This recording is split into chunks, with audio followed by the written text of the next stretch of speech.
बाबा साहब भीमराव अंबेडकर जिन्होंने संविधान की रचना की, उनका उपहास किया गया, उनके योगदान को हमेशा कम आंका गया। ये कांग्रेस का चरित्र है और ये कांग्रेस का इतिहास है। मित्रों, मैं यहां आपके साथ इस बात की चर्चा करना चाहता हूं। अभी पंचतीर्थ की चर्चा हुई। ये पंचतीर्थ की याद क्यों नहीं कांग्रेस को आई? जो भारत रत्न बाबा साहब भीमराव अंबेडकर जिन्होंने संविधान की रचना की, उनकी उपेक्षा की गई, उनका उपहास किया गया, उनको दरकिनार रखा गया, उनके योगदान को हमेशा कम आंका गया। ये कांग्रेस का चरित्र है और ये कांग्रेस का इतिहास है।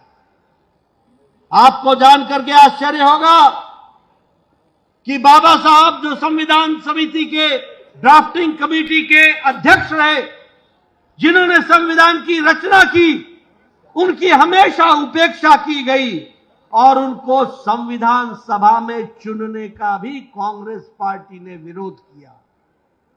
यह इतिहास में दर्ज है कि मुंबई से संविधान सभा की चुनाव में कांग्रेस पार्टी ने भीमराव अंबेडकर को हराया था और भीमराव अंबेडकर को संविधान सभा में आने के लिए, चुनने के लिए उनको बंगाल जाना पड़ा और बंगाल से वो चुन करके आए। ये इतिहास में दर्ज है। ये इतिहास में दर्ज है कि भारत रत्न भीमराव अंबेडकर जब उत्तर मुंबई से चुनाव लड़ने गए तो कांग्रेस पार्टी ने प्रत्याशी खड़ा किया और नेहरू जी उनके पक्ष में प्रचार करने गए और भीमराव अंबेडकर जी को एक बार नहीं, दो बार चुनाव हराने का काम किया। यह इतिहास में दर्ज है कि संविधान के निर्माता भीमराव अंबेडकर भारत रत्न को कांग्रेस पार्टी के समय में संसद के अंदर उनकी तस्वीर लगने के लिए जगह की कमी पड़ गई।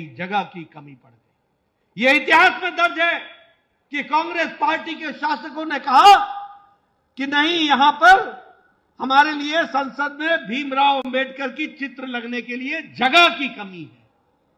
ये जब जनता दल की सरकार आई तब जाकर के काम हुआ। यही नहीं, मरणोपरांत भीमराव अंबेडकर जी को भारत रत्न भी नहीं दिया गया। नेहरू जी ने अपने आप को, खुद को भारत रत्न दे दिया। इंदिरा गांधी जी ने खुद को भारत रत्न ले लिया। खुद ही अपनी कुर्सी पर रह करके अपने लिए भारत रत्न लेते रहे, लेकिन भीमराव अंबेडकर को भारत रत्न नहीं दिया।